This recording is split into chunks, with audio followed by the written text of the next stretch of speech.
Hi friends, welcome to டூபர்ட் channel. இன்றைக்கி நம்ம சேனலில் ஆட்டோட தலைக்கறி குழம்பு எப்படி வைக்கிறதுன்னு பார்க்கலாம். அதுக்கு நான் 1 கிலோ தலைக்கறி வாங்கிட்டு வந்து நல்லா க்ளீன் பண்ணிவிட்டு குக்கரில் உப்பு மஞ்சத்தூள் தேவையான அளவு தண்ணி ஊற்றி அதை 5 விசில் விட்டு எடுத்து வச்சுருக்கேன். நல்லா வெந்திருக்கு. அதுக்கு 2 பெரிய வெங்காயம் எடுத்து நல்லா கட் பண்ணி வச்சுருக்கேன் நீல வாக்கில். தக்காளி 2 எடுத்து பொடியாக கட் பண்ணியிருக்கேன். 5 பச்சை மிளகாய் எடுத்து கட் பண்ணியிருக்கேன். இஞ்சி பூண்டு பேஸ்ட்டு கொஞ்சம் எடுத்து வச்சுருக்கேன். தேங்காய் வந்து 1/2 மூடி, அதோட கொஞ்சமாக பொட்டுக்கடலை, கொஞ்சமாக தனியா, இது 2ஐயும் சேர்த்து நல்லா அரைச்சி நைஸாக பேஸ்ட் பண்ணி வச்சுருக்கேன். வாங்க எப்படி செய்கிறதுன்னு பார்க்கலாம். பாருங்க, நான் ஸ்டவ்வில் ஒரு பேன் வச்சுருக்கேன். இதில் இப்போ நல்லெண்ணெய் சேர்த்துக்கலாம். நம்ம தலைக்கறி செய்யும் போது நல்லெண்ணெய் ஊற்றி செஞ்சோம் அப்படின்னா டேஸ்ட்டு நல்லாயிருக்கும். தேவையான அளவு எண்ணெய் கொஞ்சம் ஊற்றிக்கலாம். நல்லெண்ணெய் எண்ணெய் காஞ்சதும்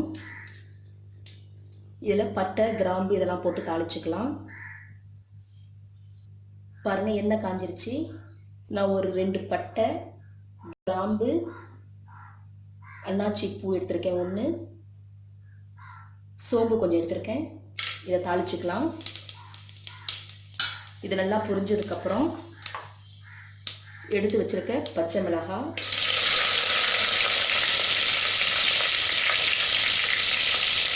வெங்காயம் சேர்த்துக்கலாம்.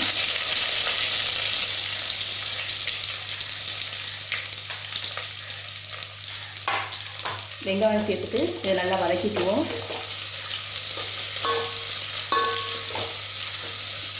வெங்காயம் வதங்கும் போதே உப்பு கொஞ்சம் போட்டுக்கோங்க.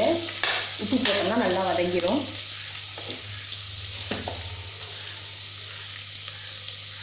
உப்பு கம்மியாகவே போட்டுக்கலாம். ஏற்கனவே நான் கறியில் போட்டு வேக வச்சுருக்கேன், அதனால் பார்த்துக்கிட்டு உப்பு போட்டுக்கலாம்.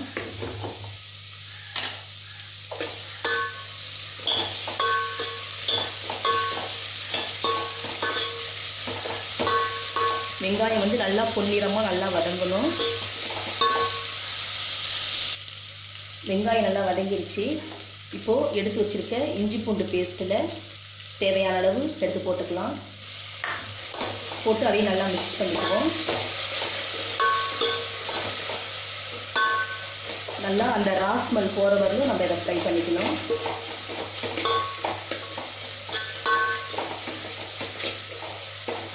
இப்போது எடுத்து வச்சுருக்க தக்காளியை சேர்த்துக்கலாம். தக்காளியும் சேர்த்து தக்காளி நல்லா மையிற அளவுக்கு நல்லா வேக வச்சுக்கோங்க. கொஞ்சமாக மஞ்சத்தூள் சேர்த்துக்கலாம்.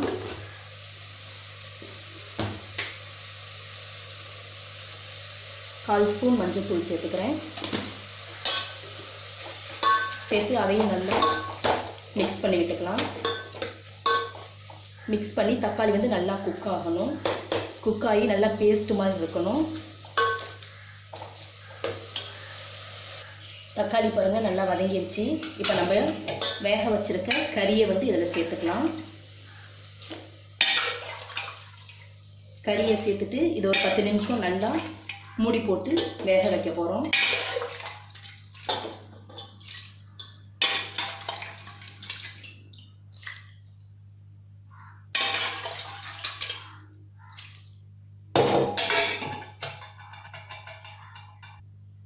பாருங்கள், கறியை சேர்த்துட்டேன். இப்போது இதுக்கு தேவையான மசாலாலாம் சேர்த்துக்கலாம். 1.5 ஸ்பூன் மிளகாத்தூள். ஏற்கனவே பச்சை மிளகாய் போட்டிருக்கோம், அதனால் காரத்துக்கு தகுந்த மாதிரி போட்டுக்கோங்க. அதுக்கப்புறம் மீட் மசாலா எடுத்திருக்கேன், அதையும் கொஞ்சம் சேர்த்துக்கலாம். சேர்த்துட்டு இது எல்லாத்தையும் நல்லா மிக்ஸ் பண்ணி விட்டுட்டு மூடி போட்டு நல்லா ஒரு 10 நிமிஷம் வேக வச்சுக்கலாம். அப்போ தான் அந்த மசாலாலாம் அந்த கறிக்குள்ளே இறங்கி நல்லா டேஸ்ட்டு வரும்.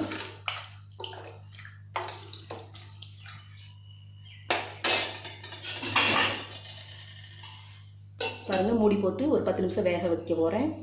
வேக வச்சுட்டு காமிக்கிறேன். பாருங்கள், குழம்பு நல்லா கொதிச்சிருச்சு. கறியும் நல்லா வெந்திருக்கு. இப்போ நம்ம அரைச்சி வச்ச தேங்காவை இதில் சேர்த்துக்கலாம். தேங்காய் சேர்க்காம ஆட்டுக்கறி குழம்பு எப்படி வைக்கிறதுன்னு நான் நம்ம சேனலில் போட்டிருக்கேன்.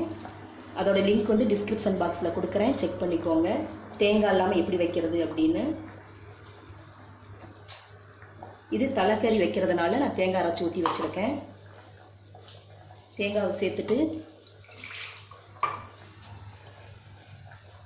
கொஞ்சமாக தண்ணி ஊற்றி அலசி ஊற்றிக்கலாம். இதையும் நல்லா மிக்ஸ் பண்ணி விட்டு ஒரு 5 நிமிஷம் நல்லா கொதிக்க வைக்கணும். பாருங்கள் ஃப்ரெண்ட்ஸ், குழம்பு நல்லா கொதிச்சிருச்சு. கறியும் நல்லா வெந்து தேங்காய் ஊற்றினதும் இந்த ராஸ்மல் போகிற வரையும் நல்லா கொதிக்க வச்சிட்டேன். பாருங்கள், இப்போது இந்த ஸ்டேஜில் நான் வந்து கொத்தமல்லி தலையை நல்லா கட் பண்ணி வச்சுருக்கேன். இதை சேர்த்துக்கலாம்.